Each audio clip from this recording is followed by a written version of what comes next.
সাম্প্রতিককালের একটা আলোচ্য বিষয় জাতীয় এবং আন্তর্জাতিকভাবে র্যাপিড অ্যাকশন ব্যাটালিয়ন।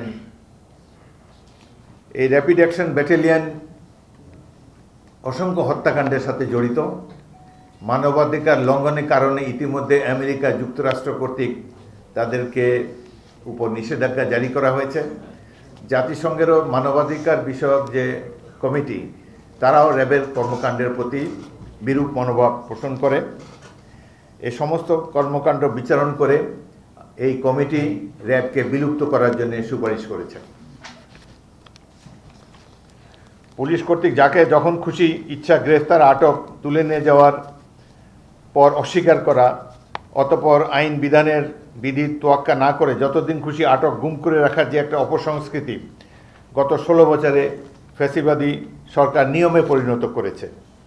ক্ষমতার অপব্যবহার রোধ, দায়ীদের শাস্তি ও ক্ষেত্র বিষয়ে পুরস্কার প্রদানের নিমিত্তে পুলিশের গ্রেফতার তথ্য বিষয়ক একটি ফর্ম তৈরি করতে হবে। প্রত্যেক গ্রেফতারকৃত ব্যক্তির জন্য একটি করে ফর্ম পূরণ করতে হবে।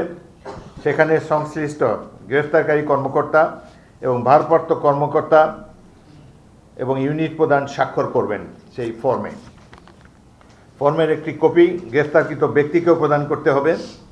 এর মাধ্যমে প্রতিটি গ্রেফতারের স্বচ্ছতা থাকবে এবং প্রয়োজনীয় দায়ী কর্মকর্তাদেরকে জবাবদিহির আওতায় আনা যাবে। এই স্বচ্ছতা ও জবাবদিহিতা নিশ্চিতকল্পে সুপ্রিম কোর্টের নির্দেশনা 69 DLR 2017 কঠোরভাবে অনুসরণ করতে হবে।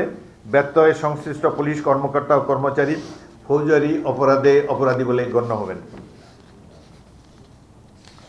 পুলিশের সকল পর্যায়ে এবং ফোর্সের ক্যারিয়ার প্ল্যানিং থাকতে হবে। এটা আমরা পুলিশ কমিশনের মাধ্যমে বা পুলিশ সিনিয়র কর্মকর্তাদের মাধ্যমে এটা আমরা এনশিওর করব। বিষয়টিকে যথার্থ গুরুত্ব দেওয়া হয়েছে।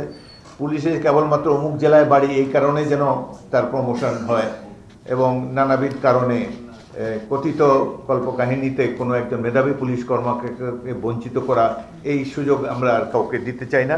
সুতরাং ক্যারিয়ার প্ল্যানিং থাকবে এবং এই ক্যারিয়ার প্ল্যানিংয়ের ক্ষেত্রে প্রতিটি পুলিশ সদস্যের প্রতি যাতে ন্যায় বিচার করা হয় তার জন্য আমরা গুরুত্ব আরোপ করেছি।